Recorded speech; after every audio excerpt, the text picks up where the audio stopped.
एक प्रदेश का मुखिया आकर के वहां पर एक गुर्जर शब्द पर कालिक पोत दे, ये बड़ी बात है।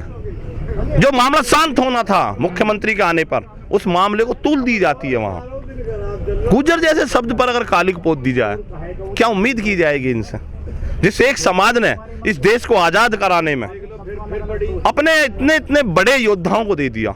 1857 की क्रांति जो एक धन सिंह कोतवाल के नाम से, उमराव जी के नाम से जानी जाती है, उनको ये परेशान करेंगे, उनके नाम को मिटाएंगे और एक प्रदेश का मुखिया होकर के मिटवाएगा। ये इनकी सोची समझी रणनीति होती है। भारतीय जनता पार्टी के द्वारा एक बड़ी घटना को अंजाम दिया गया है। सोची समझी रणनीति के तहत जो गृह राज्य मंत्री हैं, उन्होंने अपने बेटे को और साजिश के तहत कुछ गुंडों को भेज करके जो देश के किसान आंदोलन कर रहे थे, शांतिप्रिय तरीका से रोड पर बैठे हुए थे, उनको अपनी गाड़ियों से कुचल दिया। आज पूरा देश इसको काले अध्याय के रूप में देख रहा है कि अगर इस तरीका से जो आंदोलन करते हैं, आंदोलन को कुचला जाता है और आंदोलनकारियों को भी कुचला जाता है इस सरकार में, तो फिर कैसे कह दिया जाएगा कि वाकई ही यहाँ लोकतंत्र है। गृह राज्य मंत्री की प्री प्लानिंग के तहत ये बात हुई। उन्होंने अपने लड़के को वहाँ पर भेजा, कुछ चंद गुंडों को लेकर के साथ में भेजा और जाकर के ये कहा कि इनको कुचलो, क्योंकि उससे 5 दिन पहले उसी गृह राज्य मंत्री की एक बाइट है जो ये कहते हैं कि मैं सांसद और विधायक बनने से पहले या मंत्री बनने से पहले मैं जो था वो आज भी हूँ। आप मुझे ये मत समझना कि मैं निखालस मंत्री हूँ, मैं वो चीज़ हूँ कि मैं भी बदला लेता हूँ या मैं बदला करता हूँ। जो काले झंडे दिखाते हैं उनको मैं यहाँ तो यहाँ, बलिया तो बलिया, लखीमपुर खीरी तक भी नहीं छोड़ता हूँ। जो उन्होंने अपना बयान दिया वो कल सिद्ध करके दिखाया कि मैं ये करता हूँ, मैं ये काम करता हूँ, मेरा काम ये है, मैं गुंडा हूँ और मैं गुंडा बन करके इस पार्टी में मंत्री पद लिए हुए हूँ। देश का दुर्भाग्य है कि जब जब देश का चौथा स्तंभ मीडिया जो स्वतंत्र होना चाहिए, जब एक पक्ष में खड़ा हो जाएगा, तब तब देश में यही हालात होंगे। आज देश के जो हालात हैं, इसमें कहीं ना कहीं जिम्मेदार वो बड़े चैनल हैं कि जो सिर्फ और सिर्फ अपनी जेब बना रहे हैं, जो 11,000 करोड़ रुपए का पैकेज लेकर के एक सरकार के नुमाइंदे बने हुए हैं। वहां प्रवक्ता जैसी भाषा बोलते हैं बीजेपी की, उनको किसान उग्रवादी दिखते हैं, आतंकवादी दिखते हैं, खालिस्तानी दिखते हैं, उसे एक मुट्ठी भर किसान दिखते हैं, फिर कहते हैं बहुत बड़े किसान हो गए हैं। ये तो किसानों ने इतना दिल्ली घेर लिया, आप ही तो कहते थे भाई मुट्ठी भर किसान है, फिर दिल्ली कहां से घेर ली इन्होंने? आप ही कहते थे मुट्ठी भर किसान है, फिर लखीमपुर खीरी कैसे घेर ली इन्होंने? आप ही कहते थे कि यूपी में आंदोलन नहीं है, अगर यूपी में आंदोलन करते हैं तो ये आंदोलन नहीं करने देंगे। क्या चाहता है देश का मीडिया? हम ये चाहते हैं कि जो घटना हुई है उसमें जो गृह राज्य मंत्री है उसको तत्काल प्रभाव से सस्पेंड किया जाए, जो उप मुख्यमंत्री हैं उनको भी बर्खास्त किया जाए, जो उसमें उनका बेटा और साजिशन वो गृह राज्य मंत्री भी जो शामिल है उनको गिरफ्तार किया जाए, 302 के तहत उन पर मुकदमा चले, जो और इसमें शामिल हैं उन सबको भी उसमें शामिल किया जाए, और जो पीड़ित जो भी किसान हैं, जो मजदूर हैं, चाहे वो पत्रकार हैं, उनको फौरी तौर पर, किसी का कुछ देने से पूरी तरीका से भरण पोषण नहीं होता, लेकिन सरकार की तरफ से कम 1-1 करोड़ रुपए उनको दिए जाएं, सरकारी नौकरियां दी जाएं। जैसे मैं यहाँ शांति से बैठा हूँ और मेरे ऊपर लाकर गाड़ी चढ़ा दे कोई आकर, तो मैं क्या करूँगा? शांति से मर जाऊं बस? कल यही तो हुआ है। अरे जो शांति से बैठे थे वो तो बैठे ही थे, उनके ऊपर पीछे से गाड़ी चढ़ा दी आकर के, और जब गाड़ी चढ़ा दी वहां किलबिलाट मचा, मार दिए, भागम भाग हुई, गाड़ियां पलट गई, और फिर उसका लड़का गृह राज्य मंत्री का अपने पूरे अमले को लेकर के आकर के गोली चलाता है। क्या होगा? एक आदमी शांति से गोलियां चलनी होता रहेगा। जलियांवाला बाग का कांड किया है इन्होंने, जो हमने नहीं देखा था वो आज हमने देख लिया। उस समय हम नहीं थे, आज तो हैं, आज देखा हमने जलियांवाला कांड कैसे होता था, ब्रिटिश सरकार कैसे करती थी, आज हमारी सरकार कर रही है हमारे साथ ये काम।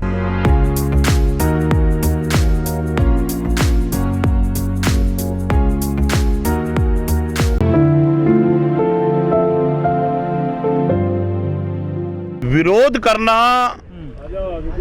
एक संविधान के तहत हमें अधिकार है कि हम किसी का भी विरोध कर सकते हैं। हम उसकी बातों से, उसके विचारों से अगर हम खुश नहीं हैं तो हम अपना विरोध दर्ज करा सकते हैं। और विरोध की हमने पहले ही बता दी कि हम आज यहाँ पर इन्हें नहीं आने देंगे, हम इनका हेलीकॉप्टर नहीं उतरने देंगे, हम यहाँ पर रोड पर हैं। जब सबको इस बात की पता चल गई कि हम यहाँ पर लगातार बैठे हुए हैं, फिर वहाँ पर जो गाड़ियाँ भेजी गई उस काफिले के अंदर जहाँ पर हम किसान लोग वहाँ पर बैठे हुए थे शांतिप्रिय तरीका से, उसमें किन लोगों ने भेजा? जब झगड़ा होगा तो नाप तोल करके तो कोई ये तो है नहीं कि भाई कौन मरेगा कौन बचेगा।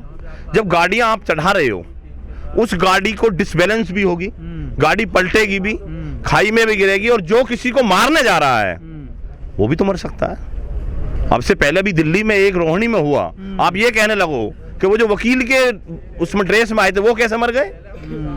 अगर वो किसी को मारने जा रहे हैं वो भी मर सकते हैं, और वो कैसे मरे ये जांच का विषय है। चिंता इस बात की थी सबसे बड़ी कि पिछले 10 महीने से लगातार हम बॉर्डर पर बैठे हुए हैं और देश की सरकार का एक ही रूप है कि किसी भी तरीका से इस आंदोलन को कुचला जाए।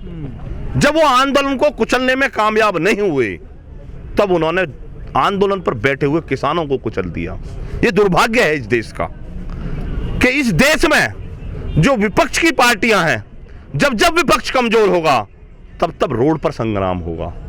जब संसद में आवाज नहीं उठाई जाएगी किसान की तब सड़क पर खड़े होकर के आवाज उठेगी। लेकिन आज यही हो रहा है। विपक्ष वाले को तो डिटेन कर लिया, उनको अरेस्ट कर लिया गया रास्ते में ही। तो डिटेन तो मुझे भी कर लेंगे, डिटेन करने से डिटेन थोड़ी होना चाहिए। क्या डिटेन में एक ही है विपक्ष के नेता? आंदोलन क्या वहां लखीमपुर खारी जाने से ही होगा? अगर विपक्ष मजबूत होगा तो आंदोलन संसद में होगा, विधानसभा में होगा, विधान परिषद में होगा, और जब वहां पर विपक्ष कमजोर होगा तब रोड पर आंदोलन होगा। पर सर विपक्ष तो छोड़ा ही नहीं आप लोगों ने देश में। हमने क्या नहीं छोड़ा? कहाँ उनकी वोट है, कहाँ सीट है? विपक्ष लायक तो बचे नहीं है। तो वोट तो उन्होंने अपने कारणों से नहीं छोड़ी होंगी, वोट हमने कैसे नहीं छोड़ी? अच्छे कर्म करते तो वोट उन्हें भी मिलती।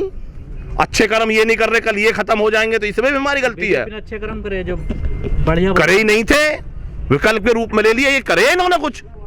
बीजेपी ने क्या किया था? आप तो कह रहे हैं उनसे दुखी होकर के 70 साल में दुखी होकर के बीजेपी को विकल्प के रूप में चुन लिया था।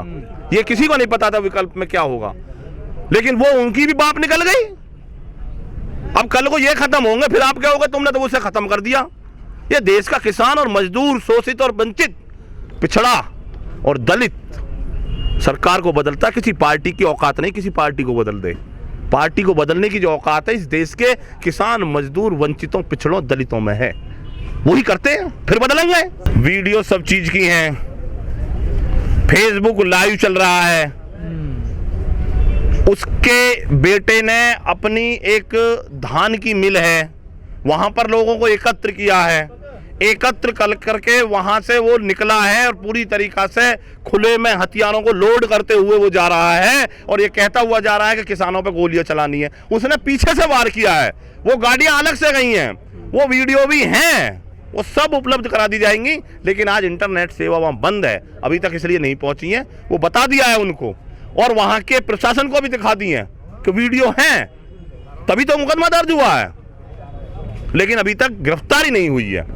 गिरफ्तारी सबसे पहली डिमांड है और सबसे पहली डिमांड ये है कि हाँ उन्हें न्याय मिले उन पीड़ितों को।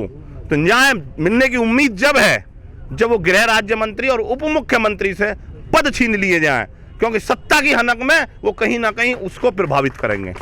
जब थाने में रहते हुए 8 किसान हमारे शहीद हो जाएं तो ऐसे थाने का करें क्या हम?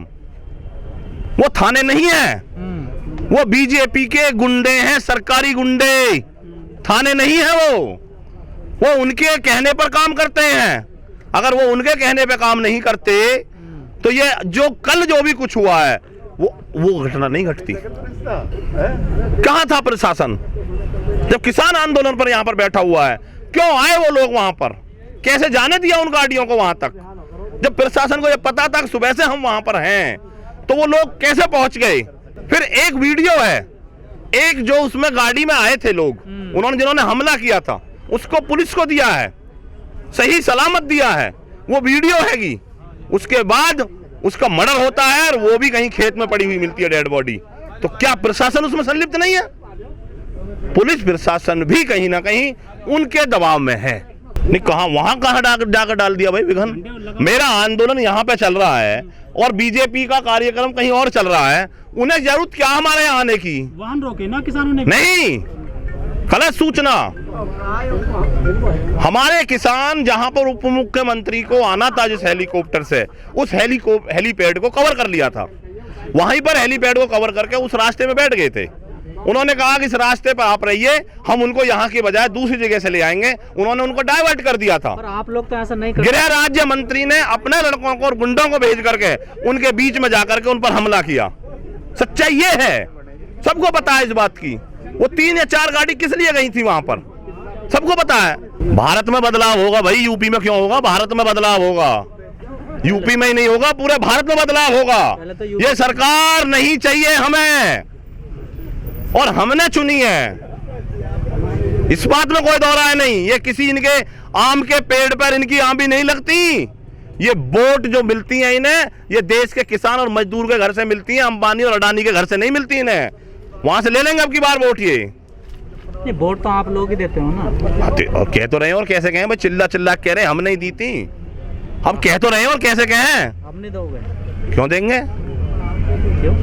अरे वो हमें मारेगा, हमारी बात नहीं सुनेगा, क्यों देंगे? वोट ऐसे थोड़ा ही देते हो आप लोग। और कैसे देते हैं? जाति धर्म पे देते हो ना। सब समझ गए भाई, धर्म को भी समझ गए, जातियों को भी समझ गए। ये तो जाति सब उलझा दी इन्होंने। जातियों में पहले इन्होंने पंडित और ठाकुर को उलझाया। सर दादरी में तो लड़ रहे हैं, जाति पे लड़ रहे हैं ना सर, देख लो ना। नहीं लड़ रहा, लड़ाया गया है, समझिए आप। लड़े नहीं है, लड़ाए गए हैं। कि एक मुद्दे को भटकाइए और कुछ लोग उसमें खड़े कर दीजिए, चंद लोग रह जाएंगे। अब 4.5 साल में तुमने क्या किया उसे कोई नहीं पूछेगा। एक जाति विशेष में कुछ लोग टूटेंगे और सारी जातियां भूल जाएंगी कि क्या हुआ। एक जाति विशेष पर इन्होंने गौतम बुद्ध नगर को लिया है कि हम तो गुर्जर और ठाकुरवाद पे लिया है। गुर्जरों में से भी हम कुछ अपने साथ रख लेंगे, हमें आधे मिल जाएंगे। हमारे पास बड़े बड़े नेता हैं जो रात के अंधेरे में 5 बजे आकर दोबारा गुर्जर लिख देंगे, वो दे देंगे कि हम गुर्जरों के बड़े सरदार हैं, हमने मना लिया इनको। और जाति भूल जाएंगी कि 4.5 साल में इस गौतम बुद्ध नगर में ना एक किसान की आबादी बची है, ना एक किसान को 64% मिला है, ना किसान के बच्चों को रोजगार मिला है। तो क्या दिया है इन्होंने, वो पता है ना? ये गड्ढा मुक्त कहते हैं। एक गांव का, एक जगह का आप दिखा दो जिस गांव में गड्ढा ना हो, जिस गांव में रास्ते खराब ना हो। एक रोड दिखा दो, यहां से लेकर के आप चले जाइए मंडी श्यामनगर स्टेशन की तरफ, क्या हालात है उस रोड की। कहीं भी चले जाइए तो क्या हालात है ये देख लो आप। यहाँ का कलेक्ट्रेट है, कलेक्ट्रेट के हालात देख लो क्या है ये।